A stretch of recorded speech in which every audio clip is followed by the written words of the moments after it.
تو بہن نے کہا کہ اگر کسی کی تلاوت ٹھیک نہیں تھی، یعنی تجوید وغیرہ نہیں آتی تھی، تو سابقہ زندگی کی نمازوں کا کیا حکم ہوگا؟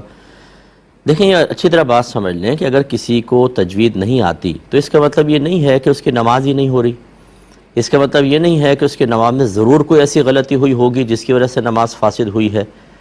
تو یہ اس لیے تجوید سیکھنا ضروری ہوتا ہے کہ بعض الفاظ یقیناً ایسے ہیں کہ اگر ان کے اندر تلفظ تبدیل ہو جاتا ہے یا آپ صحیح مخرج سے اس کو نہ نکالیں تو مفہوم بدل جاتا ہے، اور مفہوم بدلے گا تو پھر نماز کے فساد کا حکم بھی ہو سکتا ہے.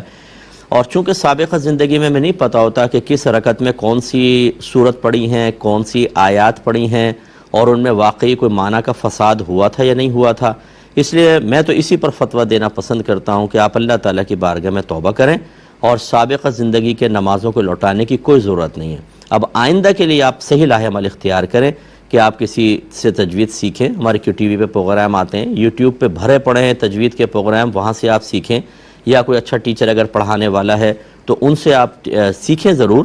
اور اس دوران جو آپ کی نمازیں ہوں گی انشاءاللہ ان میں کوئی غلطی ہوئی بھی تو اللہ تبارک و تعالیٰ کی رحمت سے امید ہے کہ وہ درگزر فرمائے گا، اور اپنی تصحیح کرتے رہیں.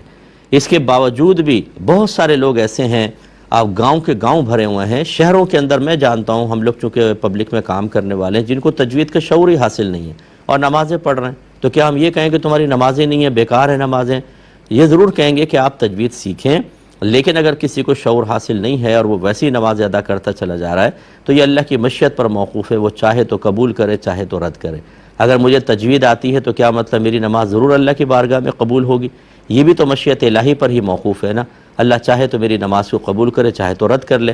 لیکن بہرحال کہنے کا مطلب یہ ہے کہ شرعی تقاضے پورے کرنے چاہیے. آپ تجوید ضرور سیکھیں، لیکن اگر کسی نے تجوید نہیں سیکھی تو اس کو اتنا مایوس نہ کر دیں کہ وہ نمازیں پڑھنا ہی چھوڑ دے، یا اس پہ ایک مایوسی کا اتنا غلبہ ہو، وہ ڈپریشن کا شکار ہو جائے کہ میری تو 40 سال کی نمازیں ضائع ہو گئی.